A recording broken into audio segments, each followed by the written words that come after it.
Vítajte v čarovnom svete na Meko. Ahoj, som tvoja Lalu. Dnes ti ukážem, ako z kúzlo motivácie podporiť tvoje dieťatko v rozvíjaní dôležitej zručnosti 6. mesiaca. A to je pivotácia. Začneme jemne a s citom. Dieťatko uložíme na našu mäkkú Lalu podložku a pomaly posúvame hračku po zemi, čím ho motivujeme k pohybu do strán.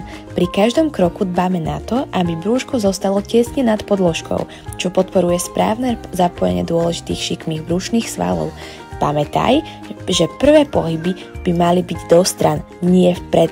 Týmto spôsobom vytvoríme pevný základ pre ďalší motorický vývoj. Pivotáciu precvičujeme na obe strany, pomaly a plynulo, každý s ohľadom na potreby dieťatka, a keď už ovládame pivotáciu, môžeme s láskou a trpezlivosťou motivovať naše malé poklady k ďalšiemu kroku, a to je k šikmému sadu.